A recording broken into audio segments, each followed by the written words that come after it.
दोस्तों मेरी प्यार भरी नमस्कार। आज मैं जो आपको बताने जा रहा हूँ वो है गुरु ग्रंथ साहब में शब्द है एक संतों का, जिसमें बड़ा खोल के बताया गया है कि संतों ने किस साधना को अपनाया है और जीवों को किस साधना को अपनाने के लिए बोला है। तो शुरू करेंगे। प्रश्न नंबर 816 पे ये शब्द है। मैं इसकी फोटो सामने लगाऊंगा डीपी पे। तो क्या बोलते हैं? खोजत खोजत मैं फिरा, खोजहूं बन थान। यानी कि मैं खोज खोज के थक चुका था, ढूंढता रहा उसको, लेकिन वो मुझे नहीं मिला। क्यों नहीं मिला? क्योंकि वो स्वयं से किसी को नहीं मिलता।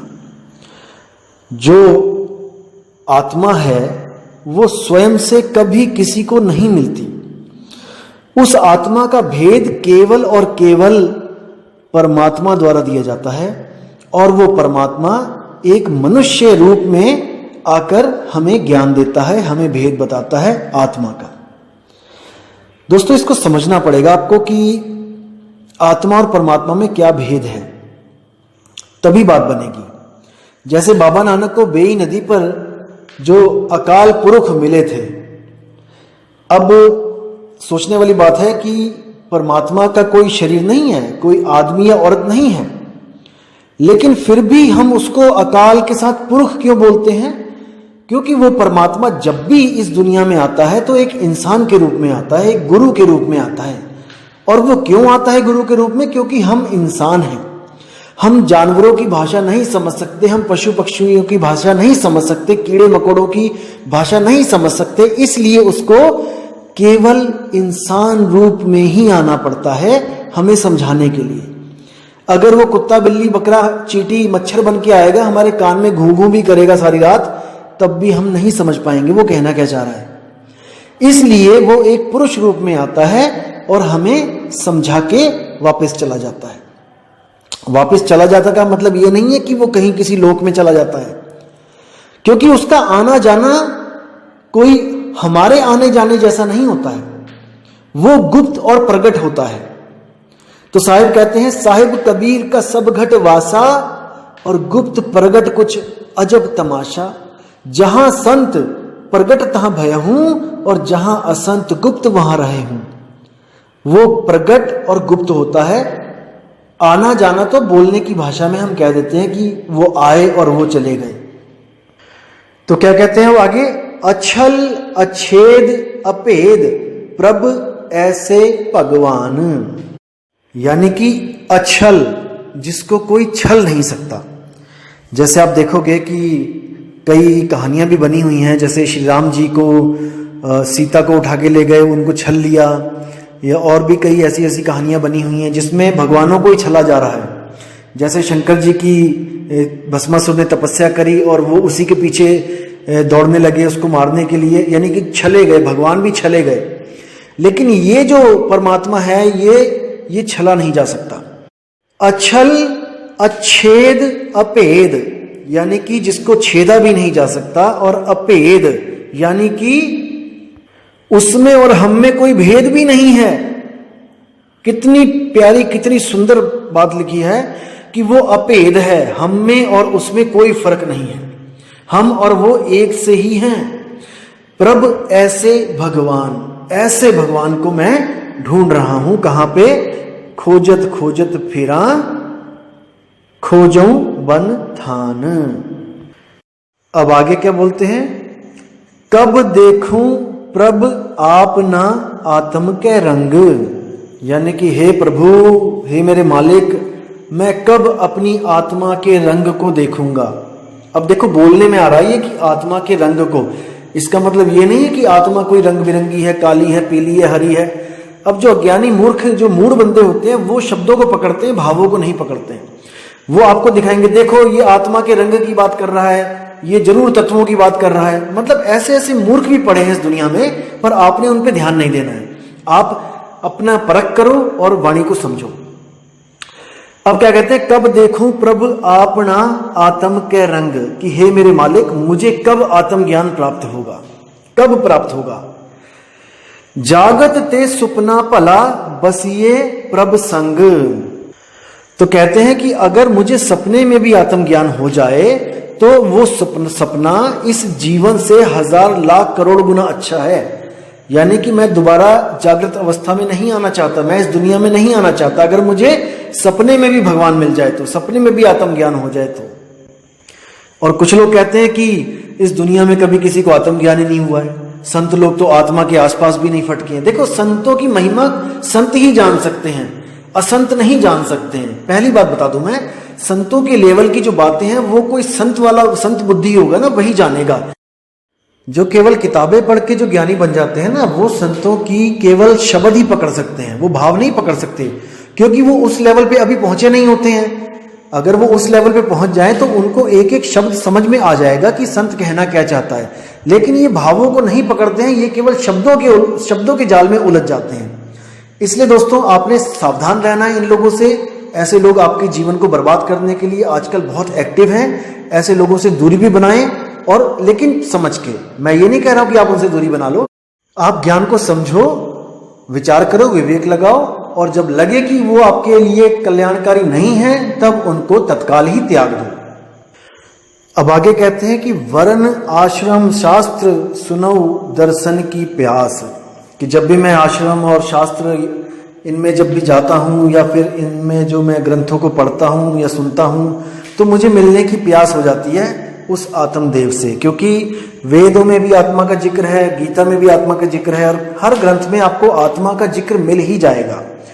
उनको सुन के कहते हैं कि मेरी प्यास बढ़ गई है उस आत्म तत्व से मिलने की। आगे कहते हैं, रूप न रेख न पंच तत्व ठाकुर अविनाश। उसका कोई रूप नहीं है, कोई रेख नहीं है, वो 5 तत्वों से न्यारा है। वो पंच तत्व में नहीं बस रहा है, वो 5 तत्वों से न्यारा, वो ठाकुर अविनाश, उसको कोई नहीं मार सकता। अविनाश यानी कि क्षर, वो ठाकुर अक्षर है, यानी कि अविनाशी है। ओ स्वरूप संतन कहे बिरले जोगीसर।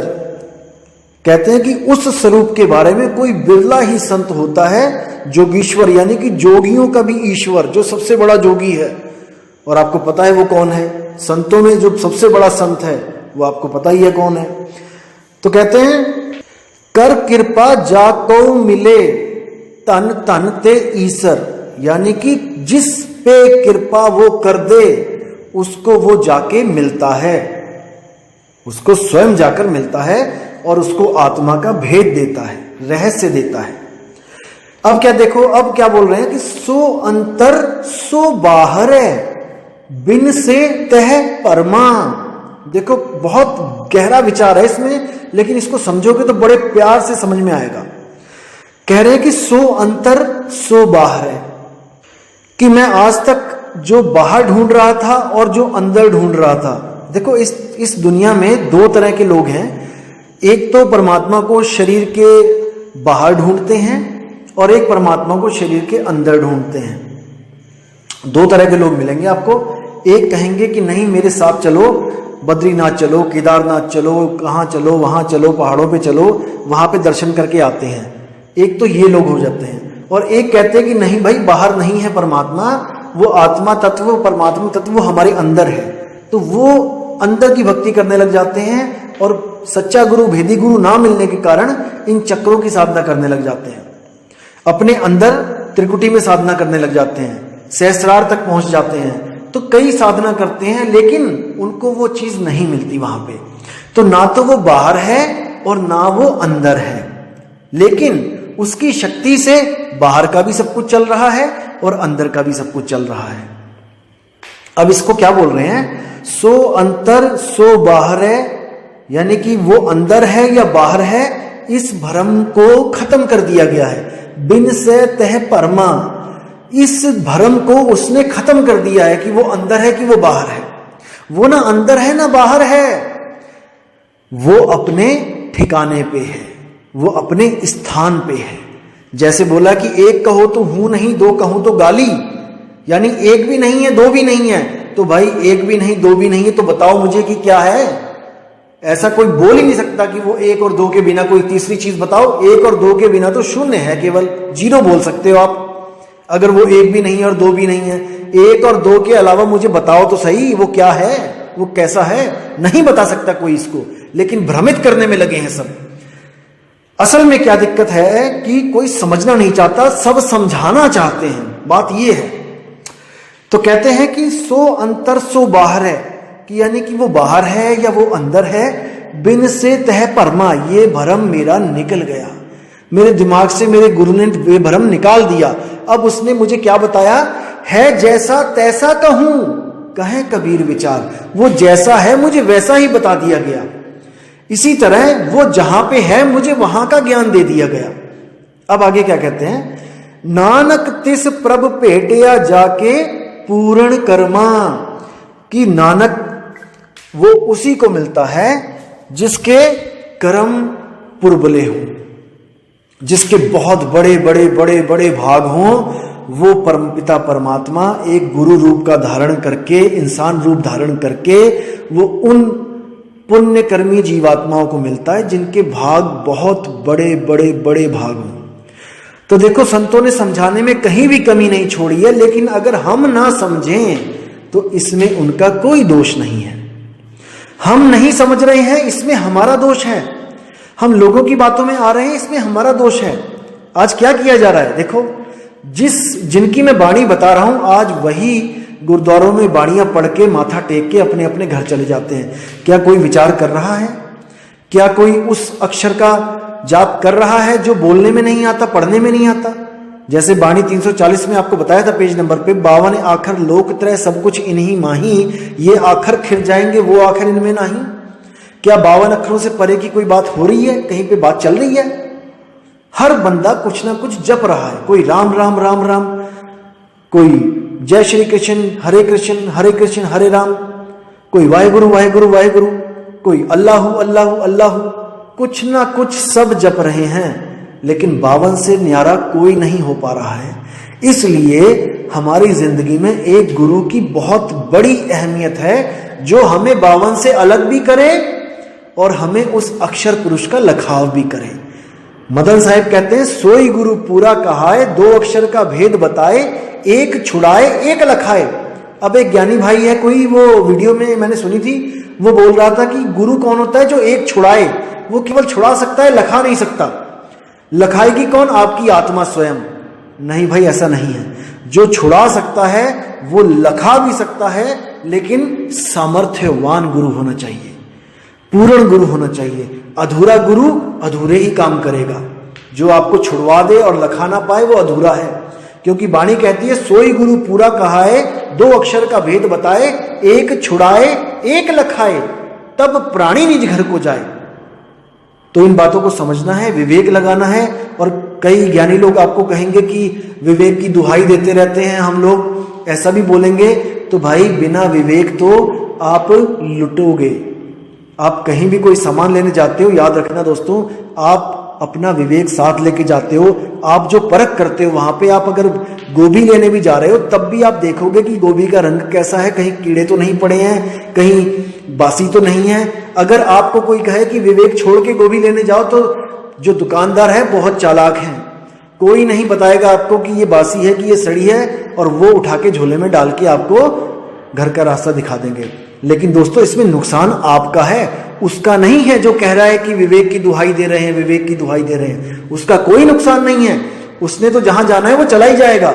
लेकिन दोस्तों, आपने कहां जाना है, आप ये विचार करो, क्योंकि ये जीव आपका है और ये आत्मा आपकी है। इसका कल्याण कैसे करना है, जीव का कल्याण कैसे करना है, ये आपने देखना है। ये किसी और ने इसका सिरदर्द नहीं लेना है।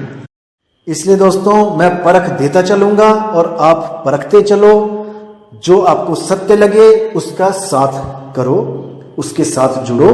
अगर आपको कोई और भी सत्य लगता है तो आप उसके साथ जुड़ो। मैं दिल से यही चाहूंगा कि आप केवल और केवल सत्य के साथ जुड़ो, असत्य के साथ कभी मत जुड़ो। चाहे वो भले मैं क्यों ना हो, चाहे वो हमारा पंथ क्यों ना हो, चाहे वो हमारे गुरु क्यों ना हो। अगर हमारे गुरु असत्य बता रहे हैं तो उनके साथ कभी मत जुड़ो। शरेआम बोल रहा हूं मैं आपको। तो ठीक है दोस्तों, इसी के साथ मैं विदा चाहूंगा। आप ऐसे ही विवेक लगाते रहें, बाणियां सुनते रहें। और परख करते रहें और अपने आत्मा का कल्याण करें। जय गुरु बंदी छोड़ मदन साहिब, जय गुरु बंदी छोड़ वैराग साहिब, जय जय गुरु बंदी छोड़ सतगुरु कबीर साहिब, साहिब बंदगी सतनाम।